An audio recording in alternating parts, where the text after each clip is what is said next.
할렐루야. 사랑하는 성도 여러분, 오늘은 부활절 7째 주일이며 5.18 민주화운동 기념주일입니다. 오늘도 하나님 앞에 나와서 함께 예배드리는 여러분 모두에게 하나님의 크신 은혜와 사랑과 축복이 함께 하시기를 주님의 이름으로 간절히 축원합니다. 오늘은 그리스도인 슐레의 사람이라는 제목의 말씀으로 악한 세상에서 그리스도인답게 살아가기 우리가 5번째 시간으로 함께 은혜를 나누고자 합니다. 오늘 다니엘 6장을 시작하면서 왕의 이름이 다리오로 나옵니다. 이제 세계의 패권이 바벨론에서 새로운 제국인 페르시아로 그 시대가 바뀝니다. 우리가 읽지 않았지만 5장 30절 31절의 말씀에 보면 갈대아 왕 벨사살이 죽임을 당하고 메대 사람 다리오가 나라를 얻었는데 그때의 이 다리오 왕의 나이가 62세였더라 했습니다. 그렇게 새롭게 왕이 된 다리오는 여전히 다니엘의 지혜로움과 유능함을 인정하며 그를 나라의 총리로 세우면서 6장을 시작합니다. 여러분, 다니엘 6장은 우리가 다니엘서에서 잘 알고 있는 사자굴 사건의 서막이 됩니다. 그런데 여러분, 우리가 한번 생각해 보아야 합니다. 그동안도 다니엘은 유능하고 지혜로웠기 때문에 정권이 바뀌면서도 계속해서 그 자리를 유지하며 고위 간직을 유지했습니다. 느부갓네살 왕 때에도 그랬고 벨사살 왕 때에도 그랬고 그는 나라의 총리직을 유지하며 나라를 다스리는 자가 되었습니다. 그런데 또다시 이제는 나라가 바뀌었습니다. 페르시아가 패권을 잡고 또한 새로운 왕이 세워졌습니다. 그러자 여러분, 그럼에도 불구하고 총리로 이 다니엘을 세우니 이제 모함이 시작됩니다. 포로로 잡혀온 주제에 지금껏 이만큼 누렸으면 됐지, 아니 이제 나라가 바뀌고 왕이 바뀌었는데 또다시 다니엘이야? 이제 다니엘은 그만해야 되지 않을까? 사람들 생각에 모함하며 이제 다니엘을 끌어내리려고 하는 것입니다. 오늘 4절과 5절에 보면 총리와 고관들이 다니엘을 고발할 근거를 찾고자 합니다. 그런데 다니엘은 하나님 믿는 거 말고 하나님의 율법 안에 문제가 있는 게 아니면 그는 고발할 근거를 찾을 수가 없다라고 사람들이 판단을 내렸습니다. 오늘 다리오 왕은 나라의 행정 조직을 정비하면서 광활한 페르시아 제국을 효과적으로 다스리기 위해서 먼저 112명의 고관의 방백을 세우고 그들을 관리하고 다스릴 3명의 총리를 둡니다. 그런데 다니엘은 그 총리들보다도 뛰어나서 그들을 다스리는 자가 되었다고 합니다. 이는 왕에게 손해는 없고 그 세 구역으로 나눠서 조세 수입과 치안과 모든 것을 철저하게 나라를 안정적으로 이끌어가기 위한 방법이었습니다. 그런데 여러분, 보통 나라의 왕이 바뀌면, 정권이 바뀌면 그 전 정권에 있던 사람들은 다 끝납니다.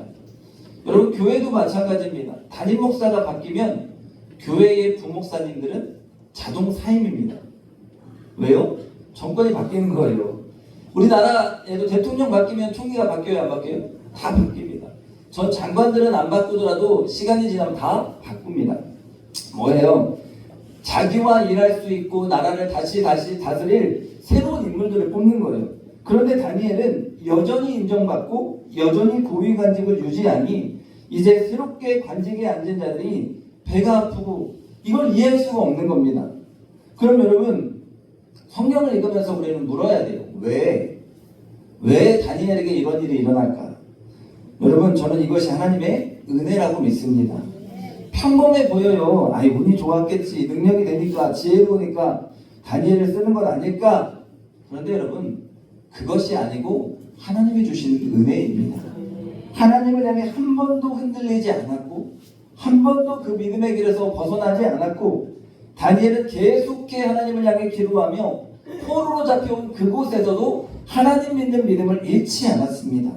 지혜와 용처를 하나님이 그에게 부어주셨고 또한 왕들의 마음을 움직이셔서 하나님은 사람의 눈에 보이는 기적의 역사만이 아니라 눈에 보이지 않는 삶의 환경과 형편을 바꾸고 만드시며 불가능해 보이는 것을 가능케 하시는 하나님의 자녀를 형통의 길로 인도하시는 은혜를 오늘 다니엘에게 베푸시는 겁니다. 이제 다니엘이 못마땅한 자들이 음모를 꾸미죠. 7절에 보면 이제부터 30일 동안에 누구든지 왕 외에 다른 신에게나 사람에게나 무엇을 구하거나 절하면 어디에 던진다?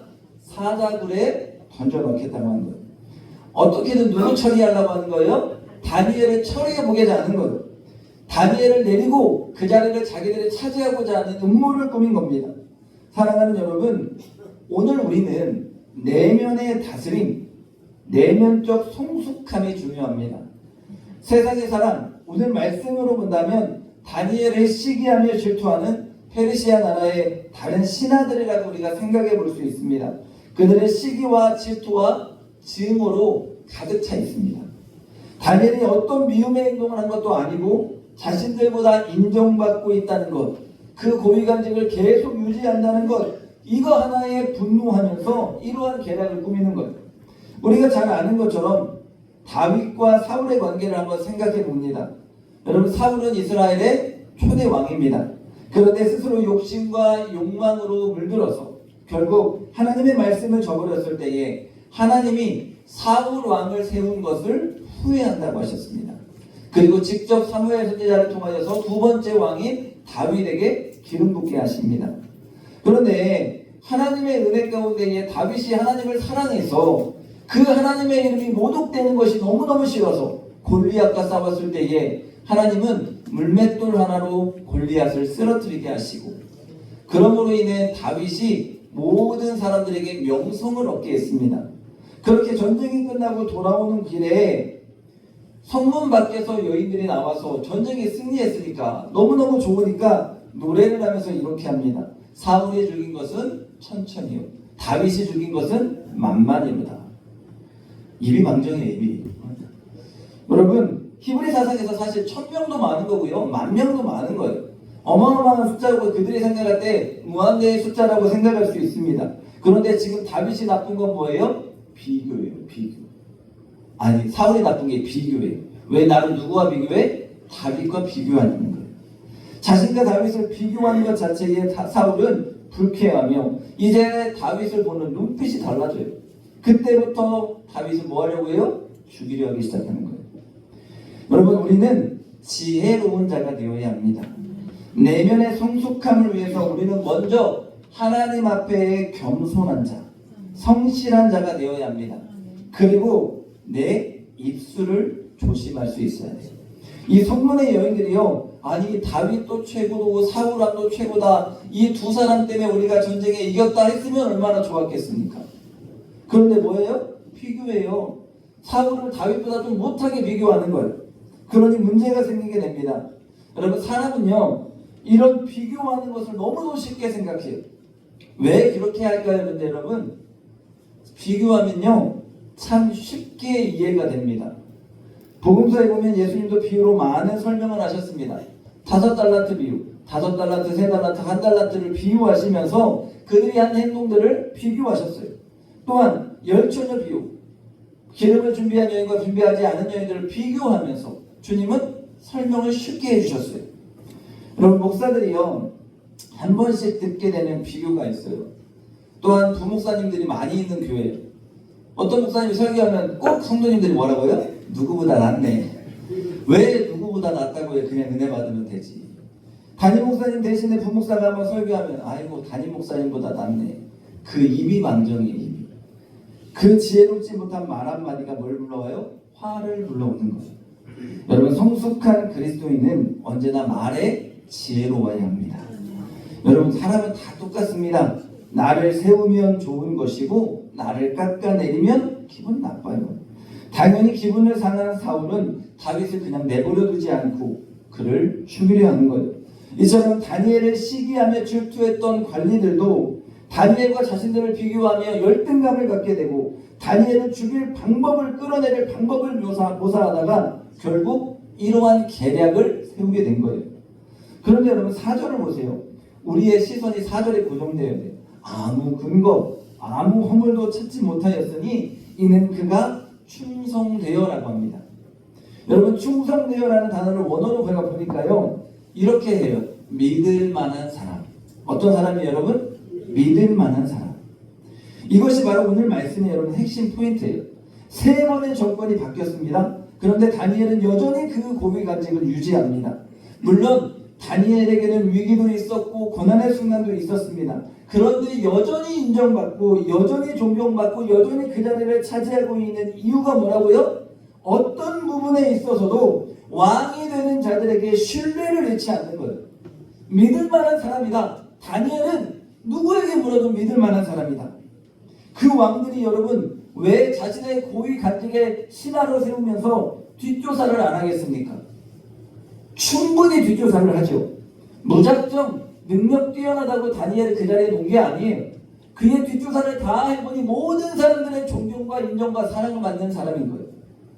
여러분 우리나라도 국무총리 자리에 앉을 때, 장관의 자리에 앉을 때 반드시 뭐예요? 청문회를 하죠. 우리나라 청문회 거치면 뭐예요? 개인적인 비리, 사돈의 판촌이 잘못한 것까지 다 나와요. 뭐예요 여러분? 그 자리에 적합한 인물인가를 따져보는 거예요. 다니엘도 저는 마찬가지였을 거로 여깁니다. 충분히 검증했고 수많은 사람들을 통해 이 인물이 어떤 인물인가에 대해서 검증하고 또 검증했을 거예요. 그런데 다니엘은 어떤 사람이다? 부족함이 없는 사람이다. 어떤 것도 흠을 잡을 수가 없다. 빈틈이 없다라는 거예요. 믿음이 가는 인물이었다는 것입니다. 왕에게 나라에 충성하며 그의 지혜를 따라갈 인물이 없는 거예요. 비록 포로 출신이었지만 신뢰할 만한 사람, 나라를 이끌어가기에 부족함이 없는 사람, 모든 사람이 배울 만한 사람으로 다니엘을 인정했다는 것입니다. 저는 이 대목에서 참 다니엘이라는 인물의 믿음도 그의 충직함도 오늘 예수 믿고 살아가는 우리가 본받아야 된다고 생각합니다. 여러분 교회에서도 세상에서도 인정받는 그리스도인이 되어야 합니다. 교회 안에서만 인정받는 자는 의미가 없습니다. 믿음이 아무리 좋아도 내가 세상의 사람, 주변의 사람들이 나를 인정하지 않으면 내가 지금 무엇인가가 부족하고 잘못되었다는 것을 우리가 깨달아야 합니다. 그러니 내 믿음의 삶이 삶이고 내 삶이 믿음이어야 합니다. 삶과 믿음은 동떨어질 수가 없는 거예요. 오늘 세상의 가운데 예수 믿는 저 사람이 하는 일이라면 믿음이 간다. 예수 믿는 저 사람이 하는 말이라면 믿음이 간다. 예수 믿는 저 사람이 맞는다면 내가 맡길 수 있지. 이런 그리스도인이 되어야 합니다. 마찬가지로 여러분 세상에서는 인정받는데 세상에서는 위대한 사람이고 좋은 사람이고 훌륭한 사람이라고 인정받는데 교회 안에서 인정받지 못하면 그것도 잘못됐습니다. 세상에는 충성하며 성실하며 최선을 다하면서 어떻게 살아계신 하나님 앞에서는 우리가 최선을 다하지 못합니까? 어떻게 하나님께 인정받지 못하는 사람이 세상 일에 인정받는다고 기뻐할 수 있냐는 거예요. 사랑하는 여러분, 오늘 우리는 하나님도 기뻐하는 사람, 세상 사람도 기뻐하는 사람이 되어야 하는 줄로 믿습니다. 오늘 우리는 하나님도 신뢰하고 세상도 신뢰해서 우리를 인정하고 우리의 충성됨을, 우리의 믿음을 칭찬할 수 있는 참된 그리스도인이 되어야 합니다. 여러분, 제가 자주 한 번씩 말씀드리지만 개신교의 신뢰도가 2026년도에 몇 프로인지 아십니까? 기독교 윤리실천본부에서요 이걸 조사했습니다. 그랬더니 국민의 75.4%가 한국교회를 신뢰할 수 없대요.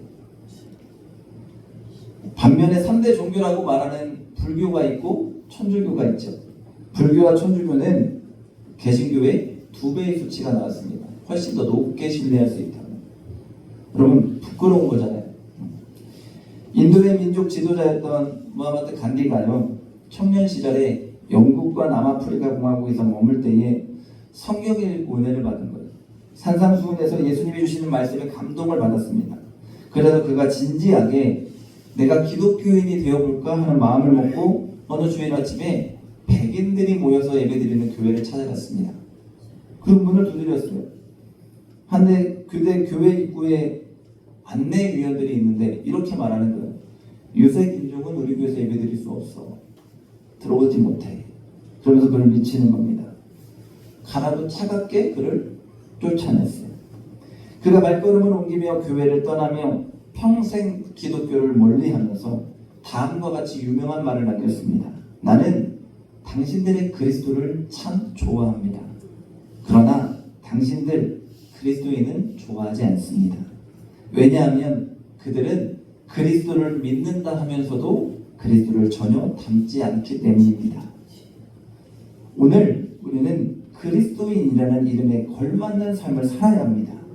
다니엘은 하나님 믿는 사람이라는 그 전제 아래 자신의 신앙도 말씀도 늘 그분 앞에 부끄럽지 않게 세상 가운데서 하나님의 정의와 공의를 지키는 일에 최선을 다하며 살았습니다. 그 결과가 그의 삶을 통해 하나님 주시는 열매로 나타나는 것입니다. 오늘 우리는 이러한 신뢰도를 바탕으로 복음 전하는 거 절대 안 됩니다. 여러분 75%의 국민이 우리를 믿지 못하는데 어떻게 복음이 전해지겠습니까? 제가 지난주에 신방을 하는데요. 한 성도님이 이런 말씀을 하셔요. 복음을 전해야 되는데 제가 잘해야죠. 제가 잘해야 주변에 있는 사람들이 예수 믿지요. 여러분 그 말에 제가 참 공감하게 됐습니다. 여러분 내가 잘해야 합니다. 내 삶이 예수님 닮아가야 됩니다. 내가 잘하려고 할 때, 내가 예수 믿으려고 부단히도 몸부림치면서 노력할 때에 그때의 복음이 전해지고 믿는 자의 삶의 복음이 흡수되어질 수 있는 거예요. 오늘날 교회의 부흥이 힘듭니다. 여러분 이러한 신뢰도 앞에 힘든 게 어쩌면 당연합니다. 그런데 여러분 이렇게 힘든 시대인데 교회 안에서 교회 교인들끼리도 싸워요. 신뢰하지 않아요. 서로 이간질하고 싸우고 다투고 교회 안에 내분이 일어나요. 여러분 저는 간절히 소망합니다. 제가 여러분에게 팥으로 매주를 쓴다고 해도 여러분 믿어주셔야 돼요. 뭐로 매주를 쓴다고요? 팥으로 매주를 쓴다고 해도 여러분이 믿어줄 수 있는 그런 관계가 되기를 원합니다. 여러분 이 믿음이라는 것이요 하나님을 향한 절대자를 향한 믿음이 아니라 우리 목사님은 내가 신뢰할 수 있지. 우리 목사님이 말하는 거 내가 믿을 수 있지. 우리 목사님은 하나님 앞에 부단히도 노력하고 정직하려고 애쓰지. 이걸 말하는 거예요. 저는 이 믿음이 저와 여러분의 관계만 있는 것이 아니라 여러분과 여러분의 관계에서도 이어지기를 원합니다. 여러분의 신뢰 회복 내부에서 시작되는 거예요. 내가 우리 권사님이 말하면 믿을 수 있지. 우리 장로님만 말하면 믿을 수 있지. 우리 권사님이 말한다고 하면 믿는 게 아니라 내가 따라갈 수 있지. 이 관계가 되어야 합니다. 우리 안에 이러한 회복이 없으면 세상과의 신뢰도도 계속 무너질 거예요. 우리 안에 정화가 없으면 절대로 회복될 수 없습니다. 그러니 여러분 서로 사랑하십시오. 서로를 믿어주십시오. 악한 세상 가운데서 우리끼리 하나 되지 못한다면 우리끼리 서로를 믿어주지 못한다면 더 이상의 희망이 없다라고 저는 봅니다. 그래서 저는 우리 교회가 천국이 되기를 우리 안에 세상의 희망이 되기를 소망하며 하나님 불신의 영은 우리 안에 떠나가게 하시고 거짓의 영은 떠나가게 하시고 분열의 영은 떠나가게 하시고 우리 안에 하나님 주시는 서로를 사랑하는 마음 신뢰하는 마음으로 작은 천국이 이루게 해달라고 간절히 기도합니다. 교회가 이렇게 먼저 회복되지 못하면 더 이상 세상의 희망이라고 말할 수 없고 더 이상 부흥을 기대할 수 없습니다. 그런데 여러분 악한 세상은 이러한 다니엘을 그냥 두려고 하지 않습니다. 그를 위기 가운데로 몰아넣고 어떻게든 그를 제거하려고 없애려고 하는 거예요. 결국 욕심덩어리인 다리오를 이용해서 금신상을 만들게 하고 거기에서 절하지 않으면 뭐요? 그 다리오 왕 외에 다른 신이나 사람에게 절하면 뭐요? 사자굴에 던져 넣는다는 거예요. 그리고 다리오 왕은 그 조서에 도장을 꽝 찍습니다. 무엇이 여러분? 어떻게든 다니엘을 수단과 방법을 가리지 않고 제거하겠다는 그들의 계략인 거예요. 근데 여러분 예수님을 한번 생각해 볼까요? 빌라도는 고민했습니다. 아무리 생각해도 예수님의 죄가 있어요? 없어요? 없어요. 찾아보려고 해도 없는 거예요. 그래서 빌라도가 물었습니다. 야, 내가 유대인의 왕을 너희에게 놓아주기 원하느냐? 아니래요. 그러면 바라바를 놓아줄까? 아니면 예수를 놓아줄까? 물었습니다. 누구 놓아주래요? 바라바를 놓아주래요. 예수님의 죄를 발견하지 못한 빌라도예요. 그러나 대제사장을 비롯한 종교 지도자들의 시기와 질투, 그들의 중상모략으로 인해 결국 예수님은 십자가를 지게 됐습니다.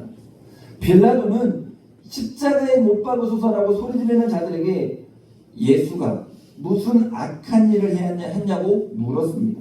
그 말은 뭐예요? 예수님에게서 예수님의 삶을 다 뒤져봐도 죄를 찾기가 어려웠다는 것입니다. 여러분, 오늘 우리가 세상 앞에서도 깨끗한 사람이 되어야 되고 하나님 앞에서도 부족함이 없는 부끄럽지 않은 사람이 되기를 원합니다. 저 사람은 도저히 죄를 발견할 수 없다고 인정할 수 있을 만큼 세상 법을 따지면 법 없이도 살 수 있는 사람이야, 참 거룩한 사람이야 라고 이 땅 가운데서 인정받는 우리의 삶이 되어야 됩니다. 안디옥 교회가 세워지고 안디옥 교회 교인들을 세상 사람들은 그리스도인이라고 불렀습니다. 왜 그렇게 불렀습니까? 그들은 우리와 다르다는 거예요. 그들은 예수님을 닮아가기 위해 부단히도 노력하고 서로가 빵을 떼고 서로가 재산을 같이 나누면서 그들의 삶은 우리가 감히 범접할 수 없는 그리스도인의 삶이었다라고 인정했다는 것입니다. 사랑하는 여러분, 그런 거룩한 자로 우리가 살아내야 합니다.